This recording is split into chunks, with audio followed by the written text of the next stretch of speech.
Mobile police now looking for a man they say took part in the murders of Layla and Tony Lewis last year. They are the grandparents of rapper Honeykombbrazy.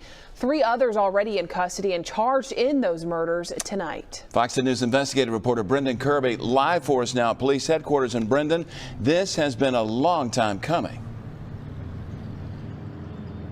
Yeah, that's right, Byron and Shelby. This was just a horrific crime involving both gunshots and a fire, and we're learning for the first time that one of the victims actually died as a result of that fire. Now, one of the men that's charged now with this murder is Darren Southall, who was sentenced today to 35 years in prison after admitting to running a large-scale drug operation along the Gulf Coast. The other 2, Jamarcus Chambers and Terrence Watkins, already in custody, and police looking for a 4th man who they are not naming right now.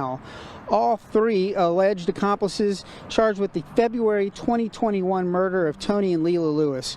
We're told that one of those men shot Mr. Lewis to death inside the victim's home on Dr. Thomas Drive in the Happy Hill community. An ensuing explosion and fire burned down the home, Layla Lewis dying in that fire.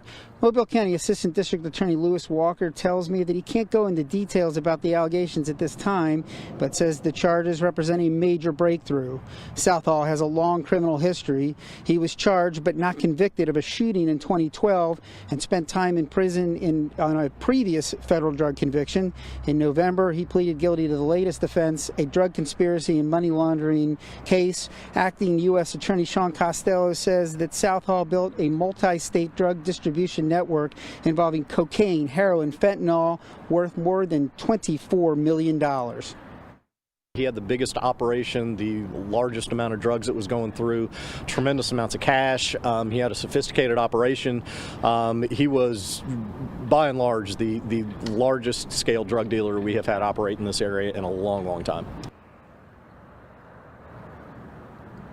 And at some point, probably next week, the 3 defendants who are already in custody will be brought to court for an arraignment, or rather, I should say, they'll probably appear virtually for an arraignment, and we'll have that as well. Reporting live from MPD headquarters, Brendan Kirby, Fox 10 News. Honeykombbrazy, whose real name is Nashawn Jones, is locked up in the penitentiary tonight. He's serving time in the Limestone Correctional Center on a gun charge.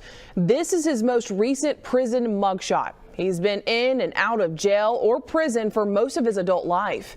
In May, Jones was booked in Metro for violating his probation stemming from a shootout the rapper was involved in just days before his grandparents' murder. Prosecutors say Jones posted video of the incident on social media.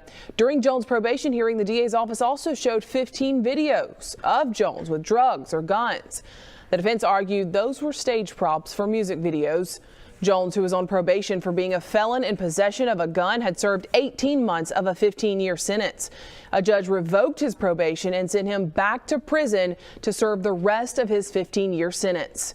The 26-year-old has been booked into Metro 12 times since 2010, when he was just 15 years old.